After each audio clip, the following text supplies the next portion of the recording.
मधुबन के बाबा, मधुबन के बाबा मुरली वाले, आपका क्या कहना, आपका क्या कहना। ओम शांति। आज 19 जुलाई 2022 के साकार मधुर महावाक्य हैं। आज मीठे मीठे बाप दादा बोले, मीठे बच्चे, तुम्हें कर्म संन्यास नहीं लेकिन विकर्मों का संन्यास करना है। कोई भी विकर्म अर्थात पाप कर्म नहीं करने हैं। बाबा ने कहा, मीठे बच्चे, तुम्हें कर्म संन्यास नहीं लेकिन विकर्मों का संन्यास करना है। कोई भी विकर्म अर्थात पाप कर्म नहीं करने हैं। बाबा ने आज प्रश्न पूछा कि तुम बच्चे किस अभ्यास से डेड साइलेंस का अनुभव कर सकते हो। और उत्तर में बाबा समझा रहे हैं, अशरीरी बनने का अभ्यास करो। एक बाप के सिवाय दूसरा कोई भी याद न आए। शरीर से जैसे मरे हुए हैं, इसी अभ्यास से आत्मा डेड साइलेंस की अनुभूति कर सकती है। बाबा ने एक और प्रश्न पूछा कि सर्व दुखों से छूटने की सहज विधि क्या है। बाबा ने समझाया कि ड्रामा को अच्छी रीति बुद्धि में रखो, हर एक पाठधारी को साक्षी होकर देखो तो दुखों से छूट जाएंगे, कभी किसी बात का धक्का नहीं आएगा। मुरली का गीत ओम नमः शिवाय। ओम शांति। यह जो गीत में अक्षर निकलते हैं शिवाय नमः, यह भक्ति के वचन हैं। हे शिव बाबा, आपको हम नमस्कार करते हैं, परंतु भक्त लोग तो जानते ही नहीं कि शिव बाबा कौन है। कोई एक भी शिव का भगत शिव को नहीं जानते हैं। शिव बाबा बिल्कुल साधारण अक्षर है, तो शिवाय नमः कहना भी भक्ति का अंश है। अब तुमको क्या कहना है? तुम कभी ऐसे नहीं कहेंगे कि शिवाय नमः कहो। वास्तव में कहने की भी दरकार नहीं रहती। बच्चों को घड़ी घड़ी नहीं कहा जाता कि बाप को याद करो। वह तो छोटे बच्चों को सिखलाया जाता है, वह अल्फ बे पढ़ाया जाता है। वास्तव में इसमें कहना भी कुछ नहीं है।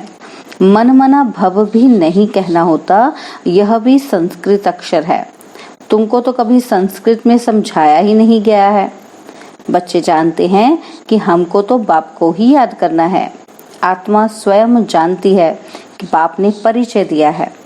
बच्चे, अब मुझे याद करो तो तुम्हारे विकर्म विनाश हो जाएंगे।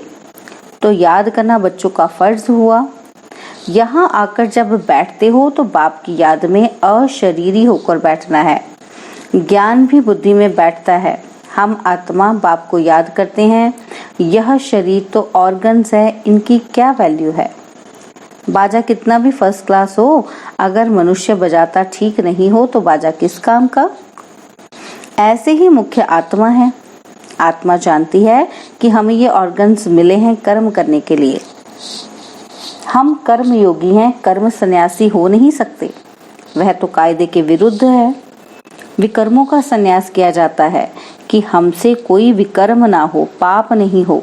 सबसे बड़ा विकार है काम का। सन्यास धर्म वाले जास्ती विकार को पाप अथवा दुश्मन मानते हैं। इसलिए ड्रामा अनुसार उनका धर्म ही है जंगल में चले जाना, घर बार का सन्यास करना। यह भी ड्रामा में नूंद है। उनको ये करना ही पड़े, वह धर्म ही अलग है। उनको कोई भारत का आदि सनातन धर्म नहीं कहेंगे। आदि सनातन है ही देवी देवता धर्म, बाकी तो बेशुमार धर्म है। सन्यासियों का भी एक धर्म है जो मनुष्य ही स्थापन करते हैं, भगवान नहीं स्थापन करते हैं। बाबा ने समझाया है कि कोई भी धर्म एक दो के पिछाड़ी मनुष्य स्थापन करते हैं। तुम ऐसा नहीं कहेंगे कि परमपिता परमात्मा ने कोई क्रिश्चियन धर्म स्थापन किया, वह सन्यासियों के निवृत्ति मार्ग का धर्म स्थापन किया। नहीं, गाया हुआ है परमपिता परमात्मा ब्राह्मण देवता क्षत्रिय धर्म स्थापन करते हैं और कोई भी धर्म भगवान नहीं स्थापन करते।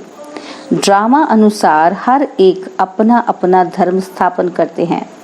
ऐसा भी नहीं कि परमात्मा किसको कहते हैं कि फलाने जाओ, जाकर धर्म स्थापन करो। यह बना बनाया ड्रामा है। हर एक को अपने समय पर आकर अपना धर्म स्थापन करना है, क्योंकि पवित्र आत्मा है।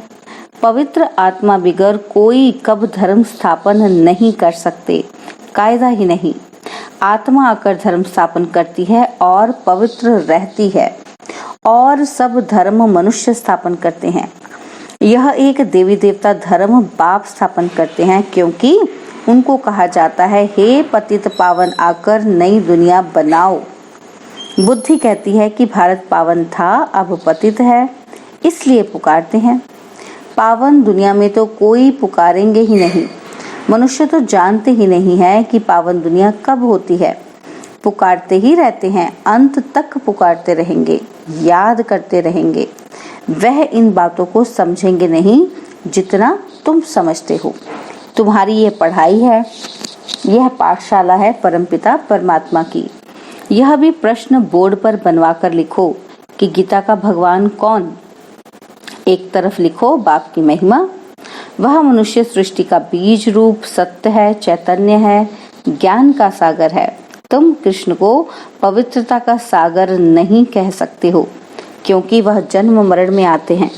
श्री कृष्ण की भी महिमा लिखनी है, सर्वगुण संपन्न। इन बातों को मनुष्य तो एकदम भूले हुए हैं, रावण ने भुला दिया है। गीता का भगवान ही सृष्टि का रचयिता है, उनको भूल गए हैं। पहले नंबर की एकज भूल यह है, गीता का भगवान सिद्ध हो जाए तो सर्वव्यापी की बात भी निकल जाए। भगवान कभी ऐसे कह नहीं सकते कि मैं सर्वव्यापी हूँ। बाप कहते हैं कि मैं पतित पावन हूँ, मैं सर्वव्यापी कैसे हो सकता। एक एक से कितनी मेहनत करनी पड़ती है। मनुष्य बच्चों को समझाया गया है कि जब यहाँ बैठते हो तो सिवाय एक बाप के और कोई को याद नहीं करो, परंतु जिनकी प्रैक्टिस नहीं है, सारा दिन सर्विस में रहते हैं, वह निरंतर शिव बाबा को याद करें, ये बड़ा मुश्किल है। याद न करने से वह डेड साइलेंस हो नहीं सकते। तुम अशरीरी बन जाते हो, गोया शरीर से मर जाते हो। मरता शरीर है, आत्मा थोड़ी मरती है। आत्मा कहती है मैं शरीर छोड़ता हूँ, मैं मरता हूँ, ये अक्षर कहना रॉन्ग है। आत्मा ने शरीर छोड़ा, यह राइट अक्षर है, यह समझ की बात है। आत्मा एक शरीर छोड़ दूसरा ले पाठ बजाती है। पाठधारी तो सब है ना, आत्मा पाठ बजाती रहती है। अभी तुम बच्चों को ये ज्ञान मिलता है। ड्रामा प्लान अनुसार उनको दूसरा शरीर ले फिर पाठ बजाना है। इसमें दुख हम क्यों करें? इस ड्रामा में हम एक्टर हैं, यह बात भूल जाती है। ड्रामा को जान गए तो दुख कभी हो ही नहीं सकता। तुम ड्रामा के आदि मध्य अंत को जानकर कहते हो कि फलानी आत्मा ने शरीर छोड़ा, जाकर दूसरा शरीर लिया। हर एक अपना पाठ बजा रहे हैं। भले तुमको ज्ञान मिला है तो भी जब तक परिपक्व अवस्था हो तब तक कुछ धक्का आ जाता है। रावण राज्य में जड़ जड़ी भूत हुए हैं ना, तो झट धक्का आ जाता है। सतयुग में कभी धक्का नहीं आता, वहां तो बैठे बैठे शरीर छोड़ देते हैं। अब नया शरीर जाकर लेना है, सर्प का मिसाल। यहाँ तो ढेर रोने लग पड़ते हैं, कहाँ कहाँ से आकर स्यापा करते हैं। सतयुग में ये बातें होती नहीं हैं। तुम संगम युग पर ही राम राज्य रावण राज्य की रस्म रिवाज को जानते हो। राम राज्य में तुम रावण राज्य को नहीं जानते हो, और रावण राज्य में तुम राम राज्य को नहीं जानते हो। संगम पर तुम दोनों को जानते हो। बाबा आकर सारे ड्रामा के आदि मध्य अंत का राज समझाते हैं। फीलिंग आनी चाहिए कि बरोबर यह बात ठीक है। जब तक तुम ब्राह्मण नहीं थे तब तक तुम कुछ नहीं जानते थे। ज्ञान बिगड़ मनुष्य तो जैसे जंगली है। गवर्नमेंट भी कहती है ना कि मनुष्य को पढ़ाई जरूर चाहिए, करनी चाहिए।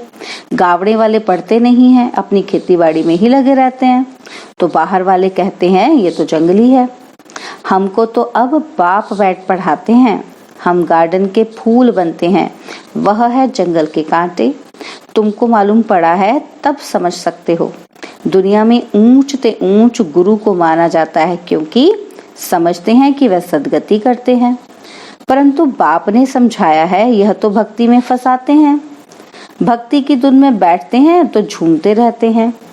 तुमको झूमने आदि की दरकार नहीं।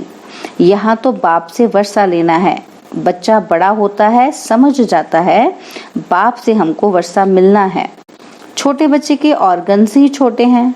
तुम तो समझ सकते हो हमको अपना जीवन कैसा ऊंच बनाना है। बरोबर भारत हीरे जैसा था। गीता में अगर परमपिता परमात्मा का नाम होता तो सब कुछ समझ जाते।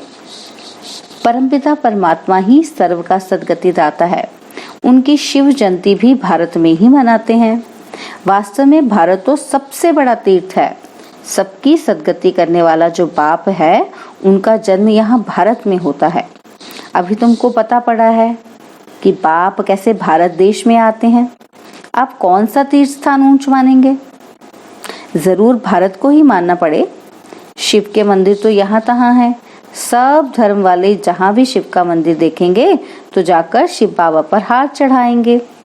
अगर जान जाएं कि शिव बाबा ही है जिसने हम सबकी सद्गति की है तो भटकना छूट जाए। भारत को भी अविनाशी सच्चिखंड कहते हैं। भारत कभी विनाश नहीं होता है, यह भी तुम जानते हो। भारत में जब देवी देवता धर्म था तो और धर्म वाले व खंड नहीं थे। तुम बच्चे जानते हो बाप अभी यहाँ फैमिली सहित बैठा है। यह ईश्वरीय फैमिली है और वह है आसुरी फैमिली।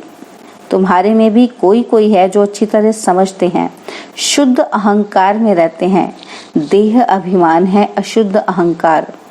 देवताओं के चेहरे पर कितना हर्षितपना रहता है। तुम्हारा शुद्ध अहंकार गुप्त है।